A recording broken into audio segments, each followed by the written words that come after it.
Alhamdulillah, kita bersyukur kepada Allah Subhanahu wa taala pada malam Ahad ini kita bisa kembali bermajelis ilmu, satu nikmat yang terus kita jaga. Kita mohon kepada Allah Subhanahu wa taala taufiknya untuk kita istiqamah mendatangi majelis ilmu. Kalau kita mulai jarang bermajelis ilmu, lama-lama apa? Benar-benar kita akan meninggalkan majelis ilmu. Padahal keistiqomahan kita mendatangi majelis ilmu menjadi sebab istiqomahnya kita dalam kita beribadah kepada Allah Subhanahu wa taala. Dan kita mengamalkan sunnah. Jadi istiqomahnya kita bermajelis ilmu menjadi sebab istiqomahnya kita di atas agama Allah Subhanahu wa taala. Kita akan mendengar langsung ya, nasihat-nasihat.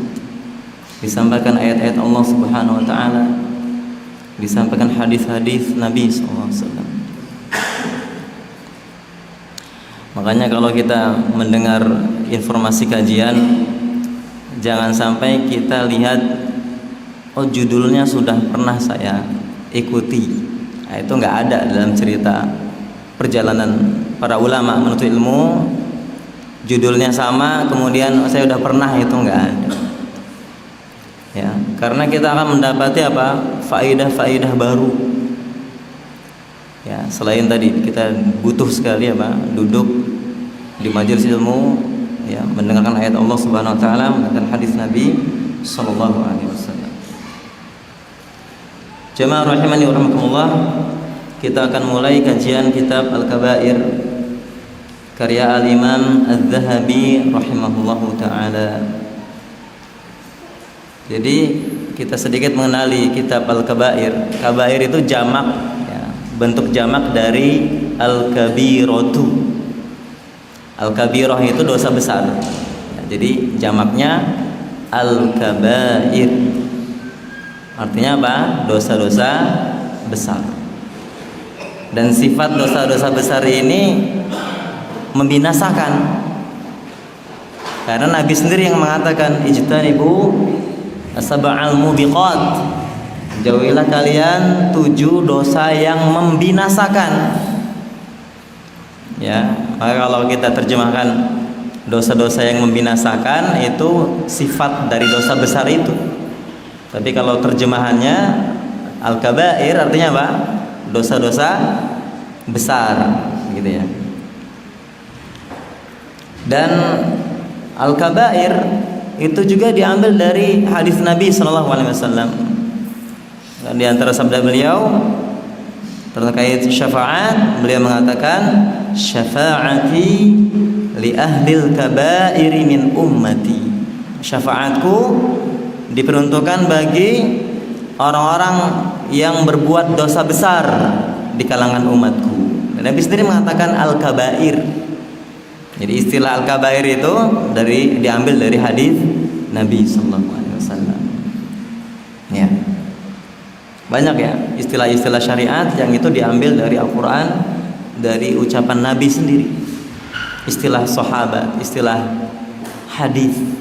Itu dari Nabi sallallahu alaihi wasallam. Yang menjadi cabang ilmu, menjadi istilah-istilah dalam syariat agama kita. Ya. Al-Kabair salah satu kitab karya Al-Imam Az-Zahabi rahimahullah. Kita mengenali dulu ya penulis kitab Al-Kabair. Siapa itu Al-Imam Az-Zahabi? Ya, beliau ini bernama ya Muhammad bin Ahmad bin Utsman bin Qaimaz ya. Jadi namanya itu bukan Az-Zahabi ya.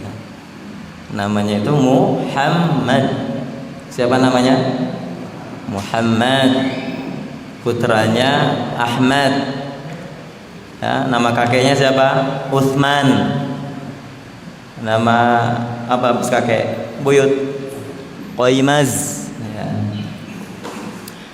Az-Zahabi itu nisbat kepada emas. Ada apa kaitannya dengan emas gitu ya. Karena Ahmad bin Utsman, bapak beliau itu seorang pengrajin emas. Itu dikenal sangat mahir ya, dalam mengolah emas itu. Apa istilah kita? Pandai emas apa pengrajin emas? Kalau besi kan pandai besi. Kalau emas apa? Ya, pokoknya itulah ya. Ya, itu mahir sekali tangan beliau itu. Maka nisbat Az-Zahabi itu terkait dengan profesi ayahnya. Ya, paham ya? Imam Az-Zahabi, imam apa ya? Emas gitu. Ya. Ya, kalau lihat ilmu beliau ya emas juga. Tapi kita mengenali ini kan cukup. Baik. Kita mengenali apa? Az-Zahabi itu adalah nisbat terkait dengan profesi ayah beliau yang ahli dalam mengolah emas. Ya. Dan beliau ini dipuji oleh para ulama, ya, beliau seorang dikatakan al-hafiz. Kalau al-hafiz gelar ulama bukan hafiz Quran. Kalau disebut al-hafiz itu hafal ratusan hadis. Ya. Hafalannya itu banyak sekali. Hafalan hadisnya dia dikatakan apa? Hafiz. Ya. Kalau kita kan al-hafiz itu hafal Quran ya. Kalau antum dengar al-hafiz Ibnu Hajar, al-hafiz Ibnu Katsir itu bukan hafiz Quran maksudnya. Rata-rata ulama yang hafiz Quran. Paham ya? Hafiz itu lebih kepada hafal, ya, anda lupa secara spesifiknya, banyak sekali hadis. Ya, di atas al-hafiz ada al-hakim. Nah, itu udah hampir semua hadis. Ya, sedikit yang luput dari hafalan itu. Masya Allah. Ya, al-hafiz sendiri udah tinggi sekali al-hafiz. Al-Hafiz. Kata Ibnu Katsir tentang Al-Imam Az-Zahabi, ya, beliau adalah Al-Hafiz Al-Kabir. Ya, seorang syekh hafiz yang hafiz besar, ya. Hafiz besar. Khutima bihi syuyukhul hadis wa al-huffaz. Ya, ya. Ditutup dengan beliau seakan-akan gitu ya, seakan-akan beliau ini penutupnya para ahli hadis. Kalau Nabi ditutup berarti kan ibaratnya udah tinggi-tingginya, udah sempurna gitu kan. Bahkan Al-Hafidz Ibnu Hajar sampai berdoa ketika meminum air Zam-Zam. Kan ada riwayat kan, ma'u Zam-Zam 5 syuribalah.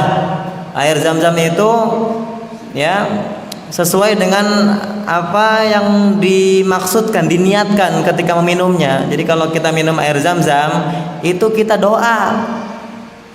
Ya, dan banyak ulama sengaja minum air Zam-Zam untuk ya berdoa kepada Allah terkait perjalanan ilmunya. Di antaranya Al-Hafidz Ibnu Hajar itu berdoa, ya, ada yang berkata, syaribtu ma'a Zam-Zam binniyati an asila.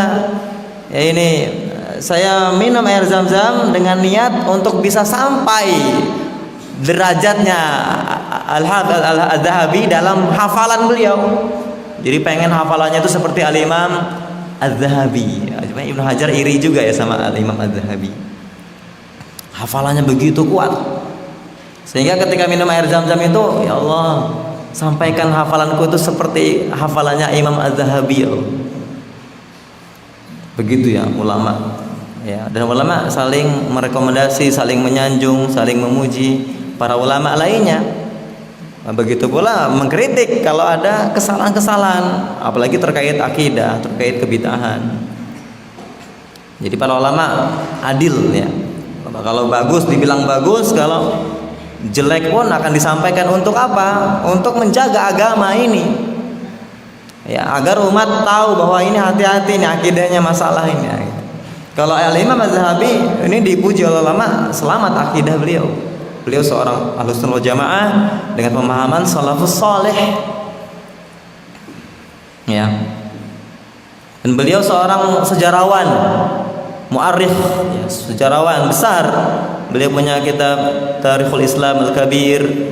Dari Tarikhul Islam Al-Kabir itu beliau keluarkan kitab Syiar A'lamin Nubala. Ya. Karya beliau banyak. Ya. Ya, kemudian beliau juga ya selain muhaddits, seorang sejarawan, ya. Beliau ini termasuk muqri juga. Ya, beliau memiliki qiraah sab'ah. Ya, beliau memberikan sanad juga. Ya, Masya Allah ya keilmuannya. Ya, maka banyak para ulama memuji beliau. Ya, Al-Hafidz, ya, Al-Imam Syekhul Kabir Al-Zahabi, Muhammad bin Ahmad bin Uthman bin Qaymaz Al-Zahabi rahimahullah ta'ala rahmatan wasi'ah. Beliau dilahirkan pada tahun 673 Hijriyah. 673 Hijriyah dan wafat pada tahun 748. Tahun berapa? 748. Santri catat khususnya wafatnya ya. Biasanya wafatnya ulama itu yang sering dicatat. Ya. Wafatnya pada tahun 748. Maka kira-kira usia beliau itu 75 tahun. Nah, karena beliau tuh sering baca itu di 7 tahun sebelum wafat beliau itu kira-kira tahun 68 ya, usia 68 beliau buta. Ya, makin melemah pandangan penglihatan beliau akhirnya sampai buta. Ya. Tapi beliau mengajar sampai wafat. Subhanallah. Para ulama itu kalau kita perhatikan usia-usia tuanya pun berkah, enggak yang loyo, lemah gitu ya, terus ngerepotin orang gitu. Kita lihat ulama-ulama itu walaupun tua, seger aja. Terus menyampaikan ilmu agama sampai wafat. Sampai Syekh Utsaimin aja, itu sampai tua juga kan. Sampai wafatnya beliau ketika sakit-sakitan, pingsan, sadar tuh langsung nyampaikan ilmu, sampai ngigau nyampaikan ilmu itu. Ya, antum lihat kalau ulama itu usianya nggak yang tua itu nggak loyo pekun gitu ya. Ada juga sih ulama yang di Allah uji dengan pekun, ada ya. Tapi ulama-ulama yang mengajarkan ilmu biasanya sampai akhir wafat, akhir hayatnya tetap segar dalam ya. Ya, beliau tadi kira-kira memiliki usia 75 tahun. Nah, beliau dari Damaskus ya. Ya, beliau berkeliling mencari ilmu, bahkan ada mengatakan beliau sampai ke 30 negeri, keliling ke 30 negeri, 4 gitu lah ya, mencari ilmu. Ya, bahkan ada yang mengatakan guru beliau ini atau beliau mengambil ilmu dari 1.300-an ustadz gitu ya, guru. Antum hitung ustadz antum ambil ilmunya ya dari YouTube Ustadz Syafiq dihitung. Kayaknya ada puluhan juga ya mungkin ya, tapi sepotong-potong gitu ya. Nah, beliau enggak puluhan, sampai berapa? 1.300-an. Enggak aneh ya kalau keilmuan beliau sampai seperti itu. Itu apa? Syekh Al-Imam Al-Hafidz Syamsuddin Muhammad bin Ahmad bin Utsman bin Qaymaz Al-Zahabi rahimahullah ta'ala. Dan kitab Al-Kabair ini yang beredar di pasaran begitu ya, itu ada 2 nuskhah, 2 salinan. Nah, sayangnya cetakan-cetakan yang masyhur itu justru diragukan penisbatannya kepada beliau, karena beliau dikenal dengan ahli hadis, kritis dalam hadis. Kok dalam kitab Al-Kabair yang masyhur yang tersebar itu kok banyak ada beliau nyertakan riwayat yang palsu, yang lemah begitu. Walaupun dengan sighat atau redaksi tamrid. Tamrid itu biasanya ruwiya, diriwayatkan kalau bahasa di kalangan ahli hadis. Kalau Ada ahli hadis mengatakan ruwiya, diriwayatkan, ada kedhaifan, ada kelemahan di situ. Kalau bahasa Indonesia nggak masyhur ya. Diriwayatkan itu nggak menunjukkan ada kelemahan. Tapi kalau dalam bahasa Arab, dalam yang dipakai oleh ahli hadis, kalau menyebutkan ruwiya, yurwa, itu mengisyaratkan ada kelemahan. Walaupun dalam kitab itu redaksinya seperti itu, tapi para ulama menyangsikan gitu, meragukan gitu ya, ada syak gitu, ini benar nggak kitab Az-Zahabi, kok beliau nyebutkan, artinya dan nggak sesuai dengan kitab-kitab beliau begitu. Nah, kata Syekh Abdul Razak Al-Badr yang beliau gunakan ketika mensyarah Al-Kabair itu, beliau gunakan salinan yang lebih dekat dengan nafasnya Az-Zahabi gitu, bahasa beliau itu ya. Artinya kebiasaan beliau seperti itu, gayanya begitu, bukunya, nah ini cocok. Nah ini juga yang ditahqiq oleh Syekh Masyhur Hasan Salman, murid Syekh Albani rahimahullah ta'ala.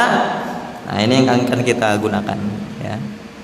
Jadi kalau kita mengkaji kitab juga harus kritis juga. Para ulama kritis kan. Ustaz Yazid ketika membeli buku itu kritis, nggak sembarang cetakan. Nah, karena nggak semua percetakan itu memiliki amanah ilmiah, taunya bisnis saja, nyetak buku untuk bisnis, ya. Tapi para ulama menjaga agama ini, di antara para ulama ada muhaqqiq, ya, ada mentahqiq, peneliti, mereka meneliti kitab-kitab itu, ya, agar terjaga keasliannya, ya. Jamaah rahimani wa rahimakumullah. Kita akan bacakan muqaddimah beliau. Ya. Berkata Syekh Al-Imam Al-Hafidz Syamsuddin Muhammad bin Ahmad bin Utsman bin Qaimaz Az-Zahabi, ghafarallahu lahu. Ya. Semoga Allah mengampuni beliau. Alhamdulillah. Ya, setelah bismillahirrahmanirrahim. Alhamdulillah, segala puji bagi Allah alal iman bihi wa bi kutubihi wa rusulihi wa malaikatihi wa aqdarihi. Ya, jadi beliau mengingatkan ketika muqaddimah ini tentang nikmat iman. Tentang nikmat iman, segala puji bagi Allah atas iman, nikmat iman kepadanya. Iman kepada rasul-rasulnya, iman kepada kitab-kitabnya, kepada rasul-rasulnya, kepada para malaikatnya, kepada takdir-takdirnya. Kita bersyukur enggak menjadi orang yang beriman kepada Allah? Syukur, nikmat yang besar sekali. Dan iman itu anugerah dari Allah Subhanahu wa taala. Karunia Allah, anugerah Allah. Ya. Anugerah Allah azza wa jalla. Ya, walakin Allah habbaba ilaikumul iman wa zayyanahu fi qulubikum wa karraha ilaikumul kufra wal fusuqa wal isyan, ulaika humur rasyidun, fadlan minallahi wa ni'mah. Ya, tetapi Allah lah yang menghiasi iman itu di hati kalian. Ya. Membuat kalian, menjadikan kalian cinta kepada iman, menghiasinya di hati kalian, menjadikan kalian itu benci kepada kekufuran, kepada kefasikan, ya, kepada kemaksiatan. Ya, mereka itulah orang-orang yang terbimbing lurus. Fadlan minallahi wa ni'mah, sebagai karunia dari Allah dan nikmat. Maka alangkah patutnya kita untuk mensyukuri nikmat iman. Wassallallahu ala nabiyina, dan beliau mengatakan semoga salawat Allah sampaikan kepada nabi kita, ya, Muhammad sallallahu alaihi wasallam, kepada keluarga beliau, kepada penolong-penolong beliau, ansarihi, penolong-penolong agama Nabi SAW. Semoga ketika kita ikut berdakwah kepada Allah, mengajak manusia kepada Allah, kita ikut serta, ya, walaupun nggak langsung sebagai penceramahnya, tapi antum ikut serta, tolong-menolong dalam dakwah ini, termasuk ansar, penolong-penolong Nabi Muhammad SAW, menolong agama Allah Azza wa Jalla. Ya ayyuhalladzina amanu in tansurullah yansurkum wa yutsabbit aqdamakum. Ya. Wahai orang beriman, kalau kamu menolong agama Allah, menolong Allah itu maksudnya menolong agama Allah. Niscaya Allah akan menolong kalian, akan meneguhkan kaki-kaki kalian. Ya. Salatan daimatan, salawat yang terus menerus. Ya. Ya. Yang tuhilluna daral qarar fi jiwarihi, yang akan menempatkan kita menjadi sebab kita ditempatkan oleh Allah Subhanahu wa taala di negeri yang kekal, yaitu surga di sisinya, menjadi tetangga Nabi sallallahu alaihi wasallam. Ya. Hadza kitabun nafi'un fi ma'rifatil kabair. Ini adalah kitab yang bermanfaat untuk mengenali dosa-dosa besar, ijmalan wa tafsila, secara global maupun secara terperinci. Kemudian beliau mendoakan kita. Ketika beliau memulai ini, beliau mendoakan kita apa? Razaqanallahu jitinabaha birahmatihi. Semoga Allah mengaruniakan kita untuk bisa menjauhi dosa-dosa besar tersebut dengan rahmatnya. Kita ini bisa taat kepada Allah, bisa menjauhi maksiat kepada Allah dengan rahmatnya. Antum hati-hati, jangan sampai ujub ketika bisa beramal soleh, ketika bisa meninggalkan maksiat. Kemudian ketika melihat orang yang nggak taat atau orang yang bermaksiat, antum merendahkan. Seakan-akan antum bertaat itu dengan hasil ini sendiri gitu ya, tanpa taufik dari Allah. Itu bahaya itu. Kita ini harus bersyukur. Ya, kalau kita bisa taat kepada Allah itu dengan rahmat Allah. Kalau kita bisa menjauhi larangan Allah dengan rahmat Allah, maka yang ada apa? Kita bersyukur dan kita berdoa untuk bisa terus istiqomah. Jangan sampai ada ujub. Ya. Qala Allah Ta'ala, Allah berfirman, in tajtanibu kaba'ira ma tunhauna anhu nukaffir ankum sayyi'atikum wa nudkhilkum mudkhalan karima. Kalau kalian menjauhi, jika sekiranya kalian menjauhi dosa-dosa besar yang kalian dilarang darinya, dilarang untuk mengerjakannya, niscaya kami akan hapuskan dari kalian kesalahan-kesalahan kalian. Itu dosa-dosa apa? Surga Allah. Berarti janji Allah Subhanahu wa taala untuk masukkan ke dalam surga bagi orang-orang yang menjauhi dosa-dosa besar. Ya. Faqad takafa Allah Subhanahu wa taala.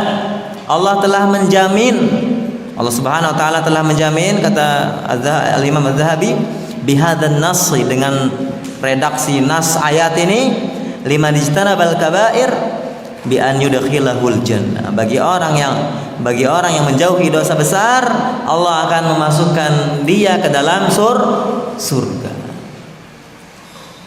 Ya. Adapun orang yang berbuat dosa besar, yang meninggal dalam keadaan dia berbuat dosa besar, belum sempat bertobat, sudah kejebur, sudah gempa misalnya, terkena puting beliung, kecelakaan lah, naudzubillah, ya kan? Siapa yang tahu? Kadang-kadang orang kan terkena apa? Bisikan syaitan, nanti saja bertobat kalau udah tua. Ternyata masih muda dia kecelakaan atau terkena musibah, meninggal belum tobat. Ya, orang yang seperti ini di bawah kehendak Allah, tahta masyiatillah. Kalau Allah menghendaki, Allah akan ampuni dengan rahmatnya. Kalau Allah menghendaki, Allah akan azab dengan keadilannya. Adil kan? Kalau orang diazab karena dosanya, adil apa enggak? Adil. Kalau Allah ampuni, itu dengan rahmatnya. Tapi siapa yang tahu dia diazab atau diampuni? Maka yang kita upayakan adalah kita menjauhi. Ini kata ya Syekh Abdul Razak, ya, bahasa Allah itu menjauhi, ya. Kita disuruh menjauhi. Begitu pula bahasa Nabi sallallahu alaihi wasallam. Ya, ijtanibu, jauhilah. Jadi kita yang diperintahkan ini untuk menjauhi. Itu kalau ada perintah menjauhi, lebih ablagh ya, lebih dalam gitu ya, daripada sekadar jangan, misal jangan berzina, jangan ya, tapi apa, jauhi, itu lebih dalam lagi gitu ya. Ya, jelas ya. Allah perintahkan kita menjauhi. Ya. Faqala ta'ala, dan Allah juga berfirman, walladzina yajtanibuna kaba'iral itsmi wal fawahisha wa idza ma ghadibu hum yaghfirun. Dan orang-orang yang menjauhi dosa-dosa besar dan dosa-dosa keji atau perbuatan-perbuatan keji. Ya, di antara dosa besar itu ada yang disifati dengan keji. Ya, di antaranya zina, ya, liwat, homoseksual sekarang, LGBT itu. Ya kan? Yang sudah mulai pakai lambang pelangi warna-warni, ya kan? Di sebagian negara ada nikah sejenis, ya udah gila, nikah laki sama laki, perempuan sama perempuan. Kalau udah akalnya sudah nggak waras, sesuatu yang jelas-jelas itu menyimpang, itu terlihat apa? Indah, dihiasi oleh syaitan. Ya, udah nggak masuk akal kan? Kalau orang menikah sejenis semua, musnah manusia. Di antara hikmah pernikahan itu untuk melestarikan apa? Manusia, ada keturunan, begitu. Ya, itu di antara apa? Fawahish, perbuatan keji. Ada juga perbuatan dosa itu menjadi fahisyah ketika dia karena kondisi tertentu. Misalnya apa? Orang minum khamr, itu perbuatan dosa, dosa besar. Ketika dia minum khamr di siang hari Ramadan, itu menjadi fahisyah. Dia udah dosa besar dan juga keji. Dia tambah lagi gitu ya, tambah parah gitu ya. Sekedar minum khamrnya itu udah dosa besar, tapi dia melakukannya di bulan yang mulia, di siang hari Ramadan, saatnya orang-orang berpuasa, dia malah minum khamar. Itu masuk fahisyah, ya, sebagaimana dijelaskan oleh Syekh Abdul Razzaq hafizahullah ta'ala. Ya, orang-orang yang menjauhi dosa besar dan perbuatan fahisyah, keji, dan apabila mereka marah, mereka memaafkan. Ya. Allah mensifati, ya, di antara hamba-hamba Allah Azza wa Jalla itu menjauhi dosa besar dan perbuatan keji. Apabila mereka marah, mereka apa? Memaafkan. Ya.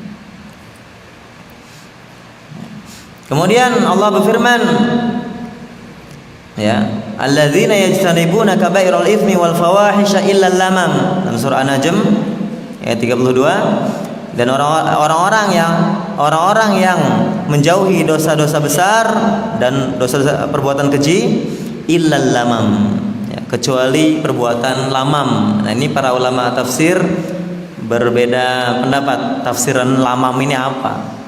Mereka apa? Orang-orang yang menjauhi dosa-dosa besar dan perbuatan keji kecuali lamam. Ada yang mengatakan lamam itu perbuatan dosa yang dikerjakan kemudian dia tidak kembali lagi. Kalau dia kembali lagi nggak disebut lamam, artinya Allah memaafkan yang seperti itu. Atau ada yang menafsirkan itu perbuatan orang-orang jahiliyah dahulu sebelum Islam, itu Allah ampuni. Ketika mereka masuk Islam, Allah ampuni. Illal lamam, kecuali perbuatan-perbuatan dosa dahulu. Jadi masa dia jahiliyah dulu sebelum dia ngaji misalnya kan, ya. Kemudian ada atau kebanyakan ulama menafsirkannya dengan dosa-dosa kecil, ya. Dan dosa-dosa kecil akan terhapuskan dengan, ya, bisa dihapuskan dengan sholat 5 waktu, ya. Dari Jumat ke Jumat, sholat Jumat itu dari Ramadan ke Ramadan, atau umrah kepada umrah berikutnya, ya. Itu menghapuskan dosa-dosa kecil, tapi syaratnya apa? Dijauhi dosa-dosa besar. Walillahi ma fis samawati wa ma fil ard, dan milik Allah apa yang di langit dan di bumi. Liyajziyal ladzina asa'u bima 'amilu, agar Allah membalas orang-orang yang berbuat keburukan berdasarkan apa yang mereka kerjakan. Dan Allah membalas orang-orang yang berbuat kebajikan dengan husna, dengan surga. Allah menjanjikan apa? Orang-orang yang mengamalkan kebajikan, beramal soleh dengan surga. Siapa mereka itu? Nah, ini sifatnya, yaitu orang-orang yang menjauhi dosa-dosa besar dan perbuatan keji, kecuali perbuatan-perbuatan lamam itu. Ya, itu tadi ya, dengan perbedaan tafsiran para ulama. Ada juga yang mengatakan lamam itu dosa-dosa kecil yang kita nggak bisa lepas, mesti kena gitu. Ya lagi keluar ke jalan tiba-tiba, ya kan? Ya ada yang nggak pakai kerudung lah, ya kan? Seliweran jalan ke pasar tanpa merasa berdosa, kan? Ya kita kan nggak buta kan? Nah kayak gitu dosa itu. Nah yang seperti itu nggak bisa dihindari, seperti itu lamam. Itu diantara tafsiran. Paham? Jelas nggak? Insyaallah. Baik. Alhamdulillah wassalatu wassalamu ala Rasulillah wa ala alihi wa sahbihi wa wala. Asyhadu an la ilaha illallah wa syarika lahu wa asyhadu anna Muhammadan abduhu wa rasuluhu ma ba'du.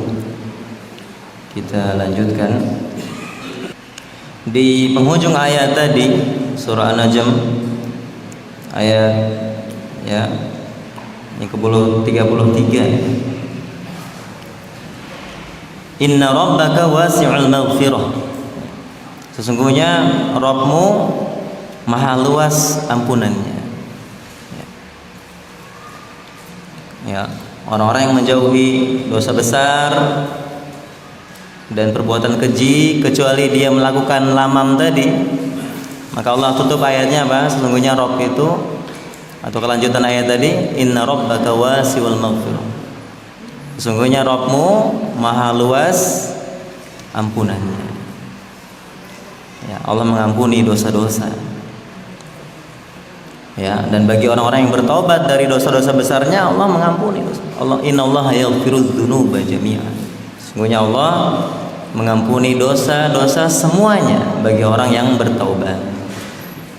Ya. Kemudian beliau bawakan hadis Nabi sallallahu alaihi wasallam, wa qala Nabi sallallahu alaihi wasallam, as-shalawatul khamsu wal jumu'atu ilal jumu'ati kaffaratun lima bainahunna ma lam tughshal kaba'ir. Ini ada beberapa riwayat ya, ada beberapa redaksi. Yang beliau bawakan ini, salat 5 waktu. Artinya dari satu salat kepada salat berikutnya. Yang Nabi permisalkan dalam hadis lainnya, bagaimana kalau sekiranya di depan pintu rumah kalian tuh ada sungai, kemudian kalian mandi di dalamnya 5 kali sehari, kira-kira tersisa nggak kotoran di tubuh kalian? Nah itu perumpamaan orang yang sholat, menjaga sholat 5 waktunya itu. Dosa-dosa antara maghrib dengan isya, ya insya Allah ampun. Antara isya sampai subuh akan diampuni. Itu seperti orang yang di depan rumahnya ada sungai, dia mandi 5 kali sehari. Antum berapa kali mandi? Kadang-kadang nggak mandi, Ustaz. Aduh.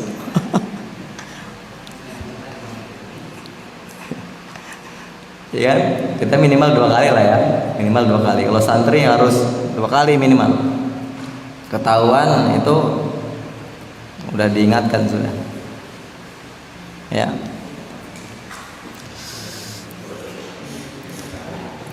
Kalau orang mandi 5 kali sehari, ya enggak, ini kan permisalan saja gitu. Kira-kira tersisa enggak kata Nabi SAW kekotoran di tubuhnya?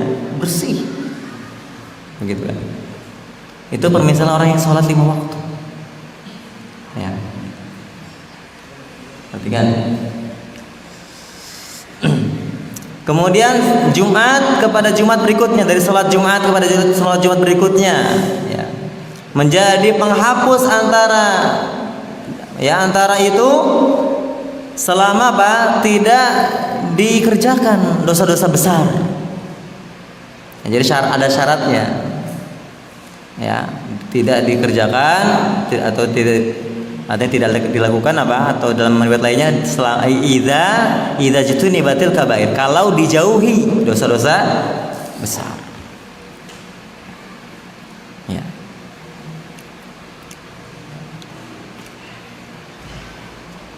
Maka kata beliau, ya, hadis yang tadi riwayat Muslim yang dibawakan ini, kata beliau Az-Zahabi, Al-Imam Az-Zahabi, fata'ayyana 'alaina al-fahsu 'anil kaba'ir mahi. Maka wajiblah bagi kita untuk mencari, meneliti, menggali ilmunya tentang apa saja dosa-dosa besar itu. Kan Nabi kan sudah mengatakan apa? Kalau dijauhi dosa-dosa besar, harusnya apa? Ketika kita ingin diampuni oleh Allah dosa-dosanya, dibawakan ayat-ayat tadi kan, bahwa surga itu bagi orang-orang yang menjauhi dosa-dosa besar, Allah janjikan surga. Kalau kita ingin masuk surga, tentu akan apa? Berarti kita harus tahu dosa-dosa besar itu, supaya bisa kita jauhi. Gimana kita bisa menjauhi kalau kita nggak tahu dosa-dosa besar, nggak tahu ilmunya? Dibawakan oleh Syekh Abdul Razak ucapan sebagian salaf, kaifa yattaqi man la yadri ma yattaqi. Bagaimana orang bisa menjaga dari sesuatu yang dia nggak tahu sesuatu yang harus dia jaga diri darinya itu. Ada sesuatu yang bahaya, dia nggak tahu kalau itu bahaya. Gimana bisa menjaga diri dari bahaya itu? Misalnya ada bom gitu kan, orang yang ngerti itu bom bahaya, deket-deket aja ngeri gitu kan. Kalau meledak gimana? Orang yang nggak tahu itu bisa meledak, itu bom, dimainin sama dia. Tahu meledak kan gitu. Ya gimana orang bisa menjaga diri kalau dia nggak tahu apa yang harus dia jaga dirinya dari itu? Apa saja itu yang harus dia jaga? Bagaimana kita bisa menjauhi dosa-dosa besar kalau kita nggak ngerti, nggak mengilmui? Ya, maka anak kasih judul bekal takwa di akhir zaman. Di akhir zaman ini kan semakin orang itu berani ya terang-terangan berbuat dosa besar kan, ya kan? Sampai yang terakhir ada kabar apa? Mutilasi bos galon. Itu kan hahaha aja ditanya itu ketawa-tawa. Enggak ada rasa dosa ya. Menyesal, nangis, astagfirullah. Ditusuk ininya, ini ditanya enak bener kan? Itu zaman sekarang, akhir zaman. Belum lagi yang buka aurat, ada apa? Yang minum khamrnya ya, di pinggir-pinggir jalan begitu. Narkobanya. Ya, apalagi lewat internet masalah porno yang terus kadang-kadang seliweran yang kita nggak nyangka bakal kok muncul di sini gitu kan. Jadi ini semakin ya kalau kita nggak jaga-jaga diri kita akan terjerumus. Yang diperintahkan menjauhi, kita akan malah mendekati. Maka begitu pentingnya kita.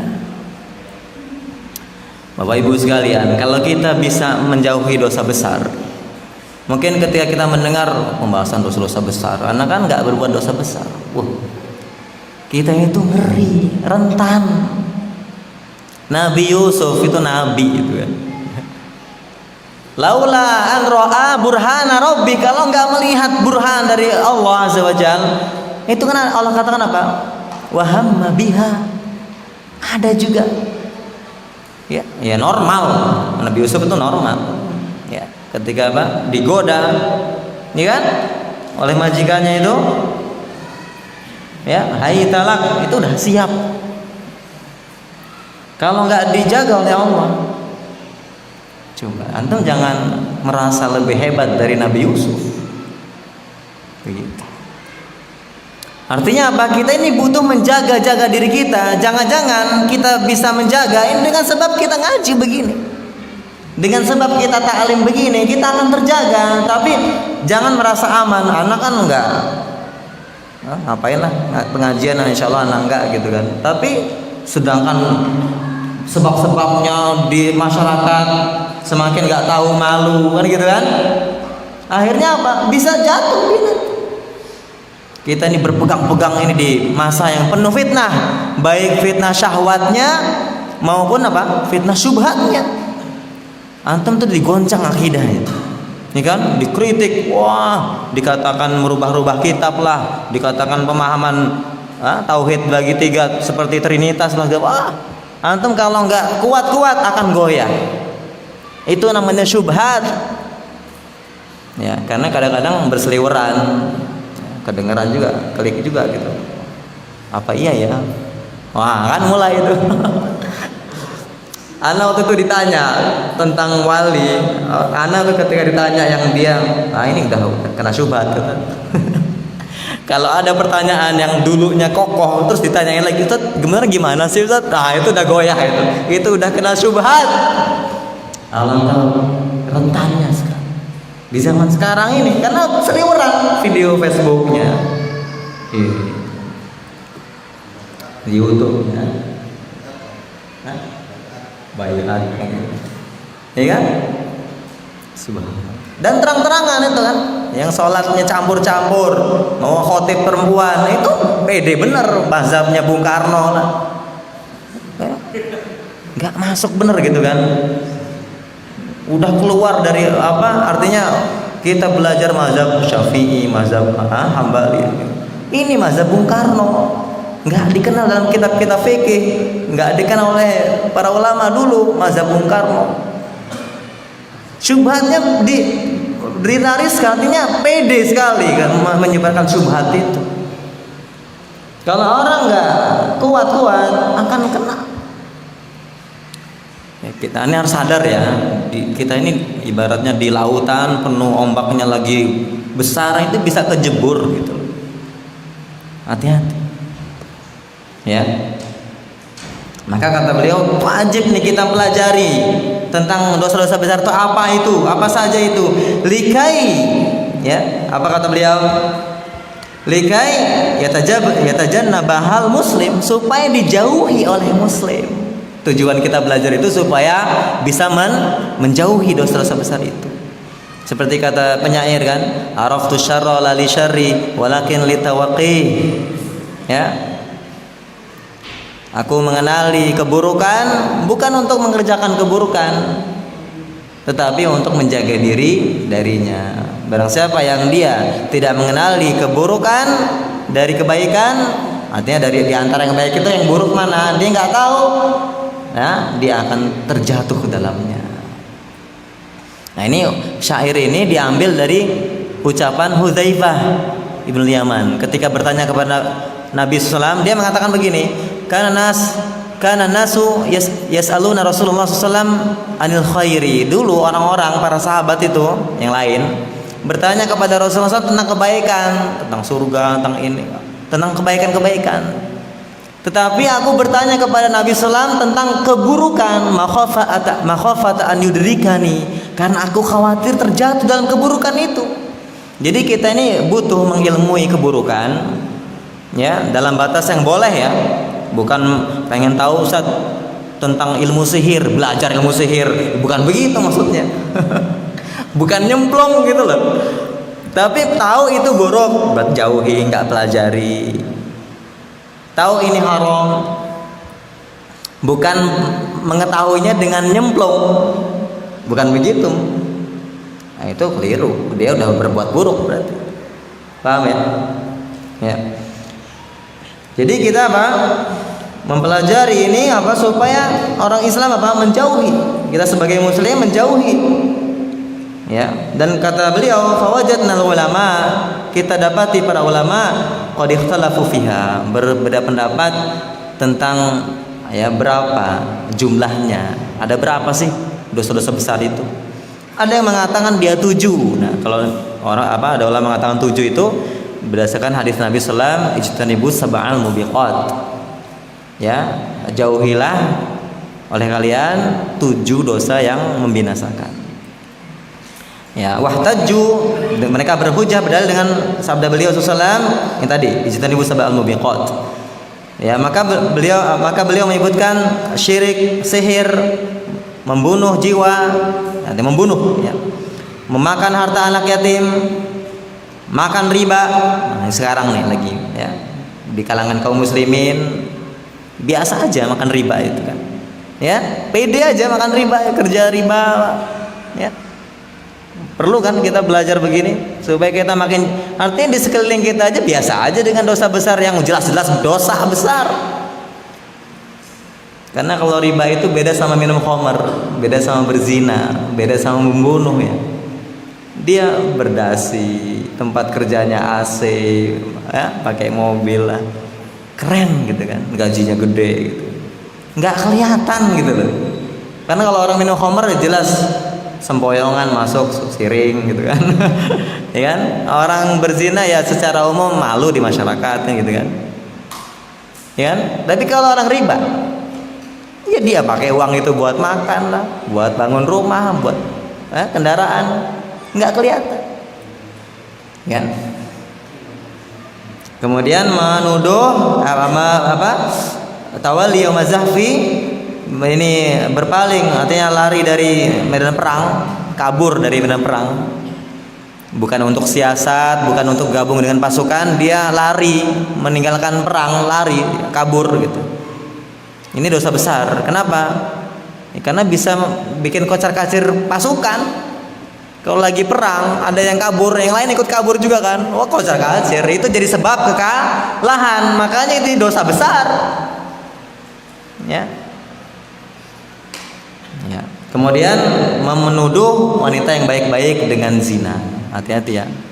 Hati-hati kita nge-share cerita tentang kabar masalah perzinaan tuh, hati-hati. Kita jangan-jangan termasuk ikut menuduh. Karena kalau nggak disaksikan 4 orang langsung yang melihat jelas, kemudian diterima persaksiannya oleh hakim, itu nggak boleh kita mengabarkan aja nggak boleh, cerita aja nggak boleh. Kita termasuk menuduh. Ya, justru kita itu walaupun benar-benar berzina, ketika Islam ini menjaga kehormatan. Bahkan kalau antum kurang dari 4, misalnya antum ngemergokin orang berzina, itu nggak boleh, haram, diceritakan haram. Walaupun dengan ini rahasia ya, nggak boleh, jangan ngomong-ngomong, ini rahasia aja. Anak itu lihat si fulan sama fulanah berzina dengan mata kepala, demi Allah, haram. Antum itu berdosa besar. Ketika cerita itu berdosa besar. Padahal benar-benar berzina. Karena nggak terpenuhi syaratnya. Artinya kewajiban kita bukan juga ngebiarin, ya diingkari kemungkaran itu, dinasihati, sampai situ saja. Tapi nggak boleh sengaja share atau live langsung gitu kan. Nah ini, anak pergokin nih, live. Haram. Nah, zaman sekarang kan kalau kita nggak tahu ilmunya, begitu mudah terjadi melakukan dosa besar ini. Tinggal klik share. Nggak boleh sembarangan nge-share tuh. Ya. Kalau ada berita, cek dulu kebenarannya. Nah, ini ya. Nah, ini muttafaqun alaih. Nah, hadis ini muttafaqun alaih. Nah, beliau bawakan wajah Ibnu Abbas, datang dari Ibnu Abbas radhiyallahu anhuma, kata Ibnu Abbas, hiya ila sab'ina aqrabu minha ila sab'. Dosa-dosa besar itu 70 itu lebih dekat lebih mendekati daripada 7 saja. Artinya lebih pasnya itu 70. Lebih dekatnya malah 70 daripada cuma 7. Makanya kata para ulama kalau Nabi bilang angka itu bukan pembatasan. Bukan maksud Nabi itu membatasi 7 saja ketika mengatakan jauhi oleh kalian 7 dosa yang membinasakan. Bukan cuma 7 maksudnya. Tapi yang disebutkan dalam hadis itu 7. Berdasarkan riwayat-riwayat lainnya, dalil-dalil lainnya, dosa-dosa besar itu banyak. Begitu. Ya. Kalau di kitab ini disebutkan 76. 76. Ya nggak jauh dari ucapan Ibnu Abbas ya. Dosa-dosa besar itu 70 lebih dekat daripada hanya 7 saja. Ya. Dan kata Al-Imam Az-Zahabi membenarkan, setuju dengan Ibnu Abbas, wa sadaqallahi Ibnu Abbas. Demi Allah, Ibnu Abbas itu benar. Nah, jadi kalau Imam Az-Zahabi mengatakan cocok dengan pendapat Ibnu Abbas, lebih dekat 70. Ya, daripada hanya 7 saja. kalau dihitung-hitung. Ya. Wal haditsu ya fama fihi hasrul kabair, dan hadis tadi itu bukan membatasi dosa besar itu hanya 7 saja. Ya. Ya. Walladhi yatajihu wa yaqumu alaihi dalil anna man irtakaba huban min hadhihi al-adha'im mimma fihi haddun fid dunya kal qatl wa zina wa sariqah was-sariqah, ya. Yang benar bacanya Bang was-sariqah. Aw jaa fihi wa'idun fil akhirah min adzabin wa ghadabin wa tahdid aw lu'ina fa'iluhu ala lisan nabiyina Muhammad sallallahu alaihi wasallam fa innahu kabiratun wa labud. Yang sesuai dengan dalil, ya, berdasarkan dalil-dalil yang ada, bahwa orang yang mengerjakan dosa besar dari dosa-dosa besar ini, yaitu apa dosa-dosa besar itu? Kata yang lain Imam Zahabi, ciri-cirinya apa? Yang ada hukum hadnya di dunia. Yang berbuat ini, misalnya apa? Orang mencuri dengan kadar tertentu dipotong tangannya, itu had namanya. Atau ada had kisos, yang membunuh kisos, gitu kan. Ada hukum yang jelas dalam syariat, hukumannya itu jelas, cambuk lah. Nah, itu dosa besar. Ya, seperti apa? Seperti membunuh, berzina. Ya, apa berzina ininya? Hadnya apa? Kalau orang udah menikah dalam Islam dirajam, lempari batu sampai mati. Perhatikan santri. Kalau belum menikah dicambuk 100 kali dan diasingkan. Ya, hikmahnya apa? Supaya enggak jadi pembicaraan. Ya, di Aceh udah mulai ya dicambuk gitu ya. Hukuman had, ya, zina. Kemudian yang ada hadnya itu basariqah, mencuri. Atau ada ancaman di akhirat, barang siapa yang mengerjakan ini di akhirat ada azab. Ya, ada ghadab, kemurkaan Allah, kemarahan Allah, kemurkaan Allah, ada ancaman. Atau dilaknat, ya, perbuatan itu dengan lisan Nabi SAW. Seperti apa? Rasulullah melaknat orang yang makan riba, orang yang memberi makan riba. Kemudian 2 saksinya yang mencatatnya semuanya sama. Nah, itu kan itu dilaknat. Itu menunjukkan dosa besar. Ya. Kata beliau, dan kita menerima bahwa apa? Dosa besar itu ada yang lebih besar daripada yang lain. Artinya nggak sama derajatnya. Satu dosa besar dengan dosa besar lainnya itu berderajat, bertingkat-tingkat, mana yang lebih besar. Ya, jadi nggak sama derajatnya. Kata beliau, bukankah engkau melihat Nabi SAW memasukkan syirik termasuk dosa besar? Memasukkan apa? Kesyirikan termasuk dosa besar. Padahal orang yang berbuat dosa syirik, artinya dia nggak bertobat sampai matinya, itu kekal di neraka dan tidak diampuni oleh Allah selamanya. Itu disandingkan dengan membunuh, gitu kan. Nah, ini padahal apa? Nah, dosa syirik derajatnya tinggi sekali, gitu. Dosa besar ini kan, dosa besar yang tinggi sekali sampai nggak diampuni oleh Allah. Jadi berderajat. Ya. Allah berfirman, sesungguhnya Allah tidak mengampuni dosa berbuat syirik, dia dipersekutukan sesuatu dengannya, dan dia mengampuni dosa di bawah itu bagi yang dikehendakinya. Ya. Ya, dan Allah berfirman, innahu man yusyrik billahi faqad harramallahu alaihil jannah. Sesungguhnya orang yang berbuat syirik kepada Allah, maka Allah haramkan baginya surga. Haram, yaitu orang yang berbuat syirik meninggal belum bertaubat. Ya, belum bertaubat. Ya.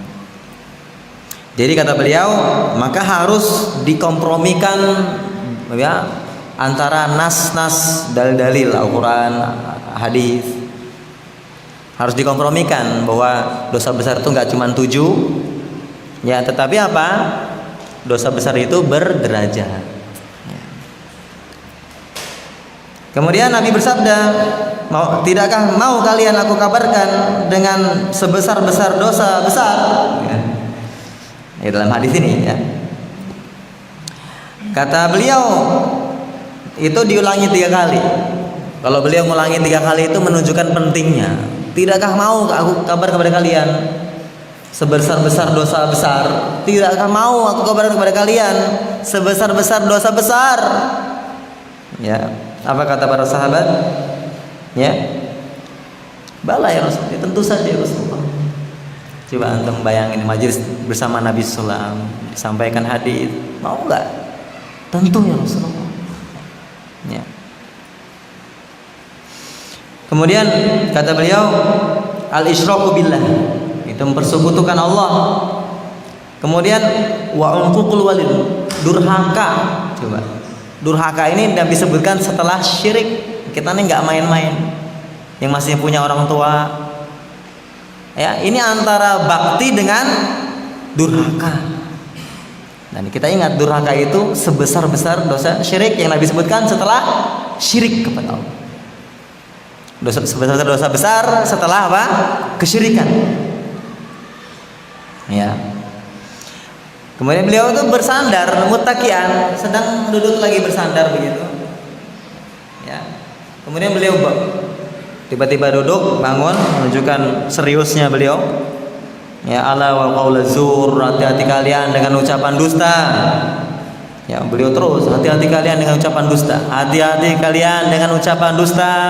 Terus diulang-ulangi sampai kata sahabat, sekiranya beliau diam, maksudnya sekiranya beliau menyudahi ucapan, ngeri lah ya, diulang-ulang terus kan. Sekiranya beliau ya diam. Ya, saking apa? Sahabat diulang-ulang itu kan ngeri. Ya. Ya, yang muttafaqun alaih.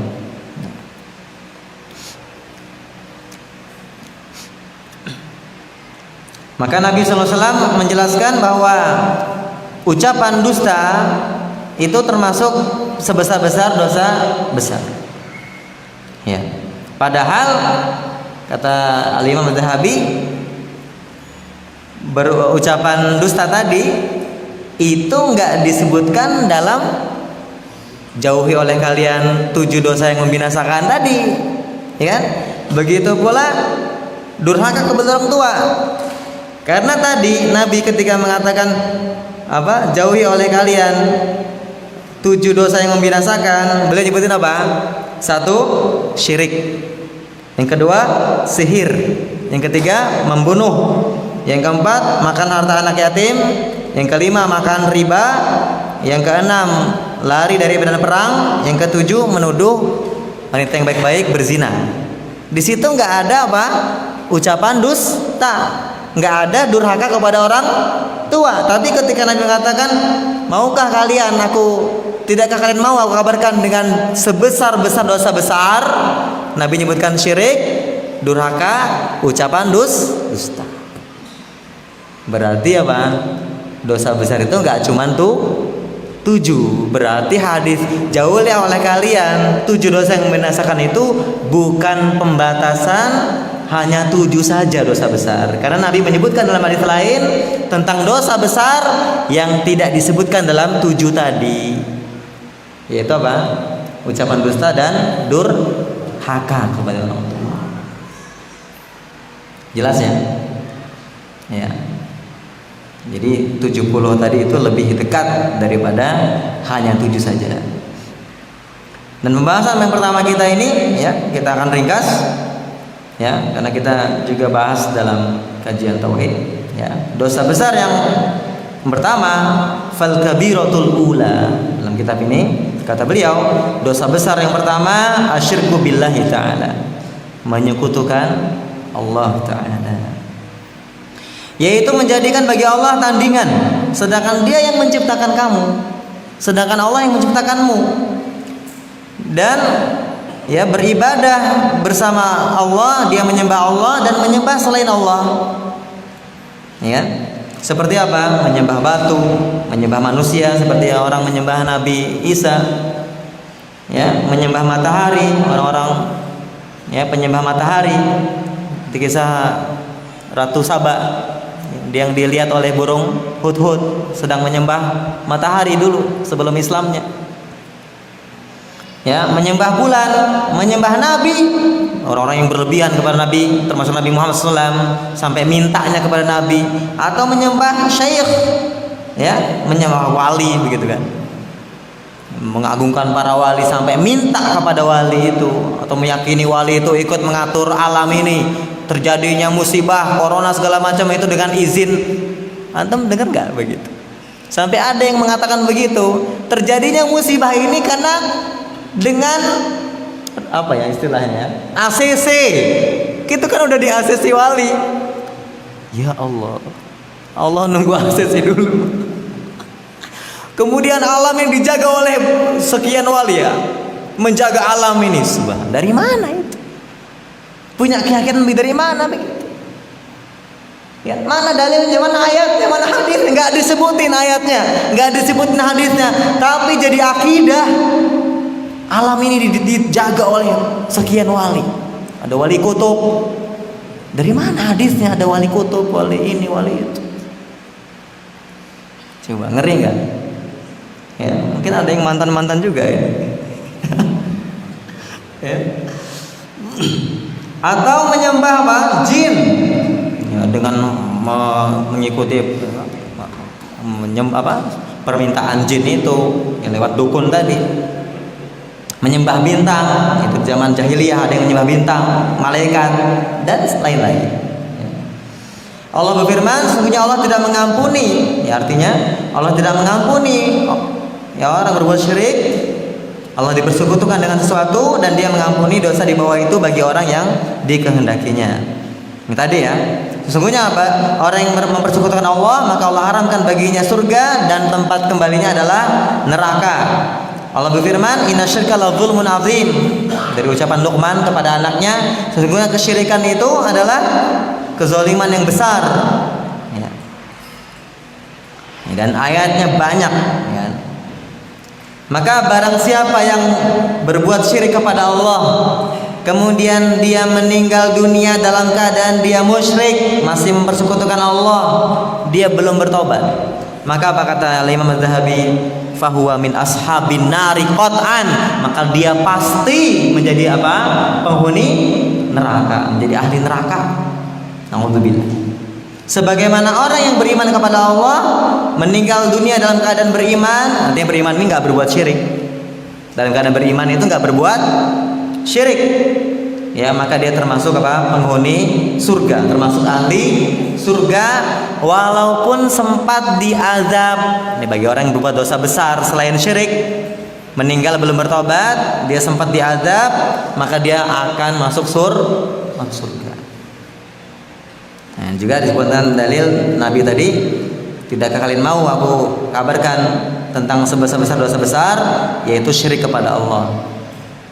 Juga beliau bersabda, jauhilah 7 dosa yang membinasakan. Maka beliau menyebutkan pertama apa? Syirik. Ya. Dan beliau juga bersabda, man baddala dinahu faqtuluh. Barang siapa yang mengganti agamanya maka bunuh. Ya, dalam Islam, hukum Islam, kalau ada orang murtad, hukumnya itu mati. Hukum mati. Tapi bukan kita yang bunuh. Bukan massa yang membunuh. Ya, kembali kepada hakim, kembali kepada pemerintah yang ditugaskan itu.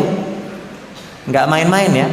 Murtad dari Islam, ya, itu apa? Hukumannya hukum mati. Kenapa? Ya. Karena dia menghinakan Islam. Dia mempermainkan Islam. Dia sudah Islam, dia keluar Islam. Kemudian jadi sebab kalau nggak dibunuh, dia akan jadi sebab contoh. Orang Islam yang lainnya akan ikut juga. Jadi ditegak, ditutup pintunya. Kalau sudah Islam, ya, maka apa? Kalau dia murtad, maka dihukum mati. Begitu, hukum Islam tegas, ya. Karena apa? Ini sebagai dalil tentang kesyirikan. Kalau orang mengganti agamanya, pasti dia berbuat syirik. Karena dia pasti apa? Mengimani yang lain. dia beribadah kepada selain Allah Azza wa Jalla. Ya, ini dosa besar yang pertama sebagai lawan dari tauhid. Makanya ana sebutkan judulnya bekal takwa di akhir zaman, mengilmui perintah dan larangan, karena takwa itu mengerjakan perintah Allah dan menjauhi larangan Allah. Ketika kita bahas dosa besar, maka apa? Di situ terkandung perintah untuk menjauhinya dan mengerjakan apa lawannya. Kalau kita menjauhi syirik, berarti kita diperintahkan untuk bertauhid. Yang itu akan kita kaji secara luas di kajian tauhid. Ya, mungkin ini kajian kita sebagai kajian perdana dari kitab Al-Kabair Al-Imam Az-Zahabi rahimahullah taala. Sampai sini ada yang ingin ditanyakan? Kayaknya udah jelas ya. Tinggal ingat apa enggak nama Imam Az-Zahabi ini? Yang kemarin ya? Nah, kalau di majelis ilmu biasanya kita sering keluar toilet karena beberapa kali melihat guru-guru kita juga setelah masuk mereka salat. Tapi ada beberapa yang tidak salat. ya. Lebih utama mana?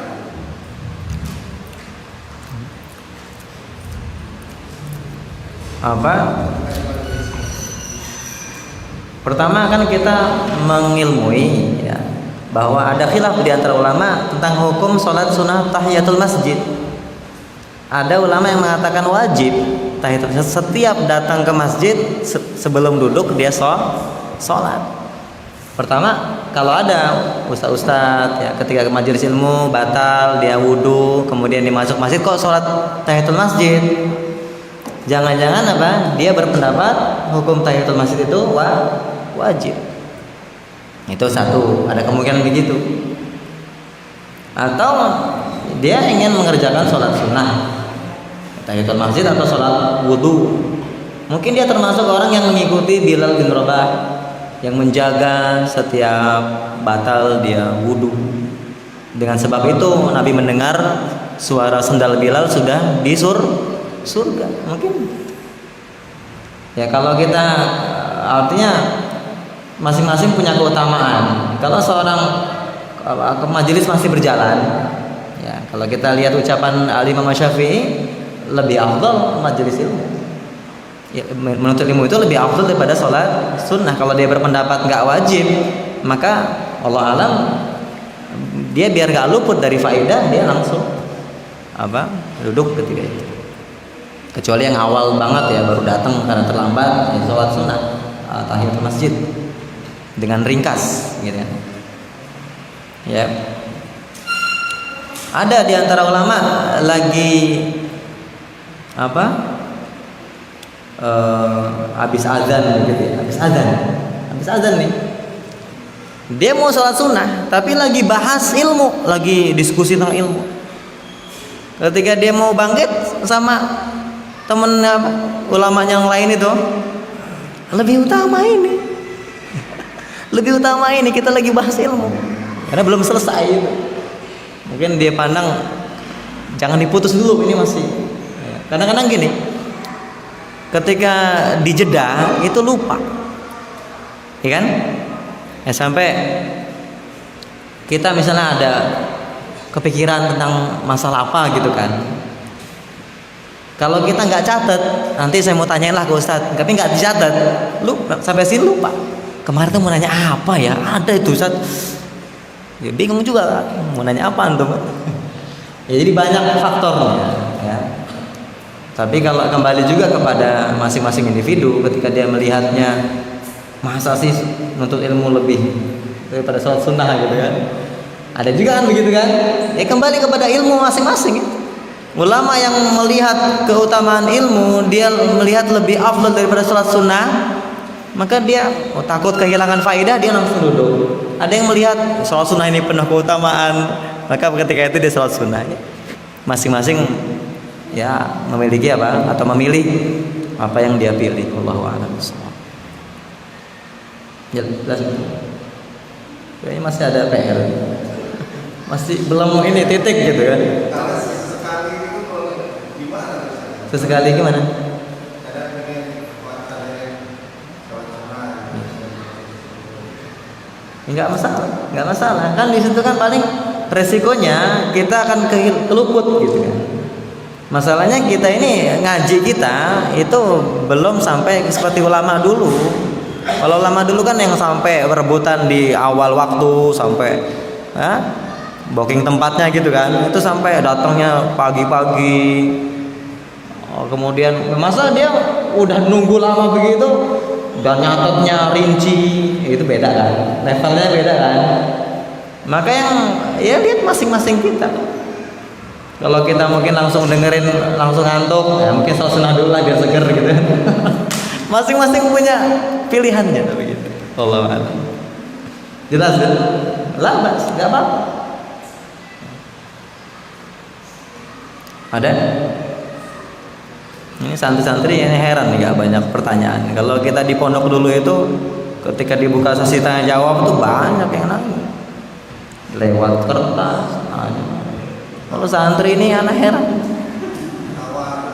Tawadu atau blank gitu ya. Hah? Iya, anak tanya coba. Siapa nama ayah Imam Az-Zahabi? Enggak lihat buku. Oh, udah Rosib. Muhammad bin Ahmad bin Utsman bin Qaimaz. Namanya Muhammad. Bapaknya namanya Ahmad, yaitu yang pandai emas tadi. Muhammad bin Ahmad. Jelas? Berapa? Pada tahun berapa beliau wafat? 78, Masya Allah. Masih ingat tak? Besok pagi, nggak tahu masih ingat nggak? Itu ya, yang penting kita tetap ngaji ya, terus kita pelajari kabirah dari kabair adzunub ya, dosa besar. Semoga Allah Subhanahu wa taala sebagaimana doa dari Al-Imam Az-Zahabi tadi mengaruniakan kita untuk bisa menjauhinya. Kurang lebihnya mohon maaf. Wassallallahu ala nabiyina Muhammadin wa ala alihi washabbihi ajmain.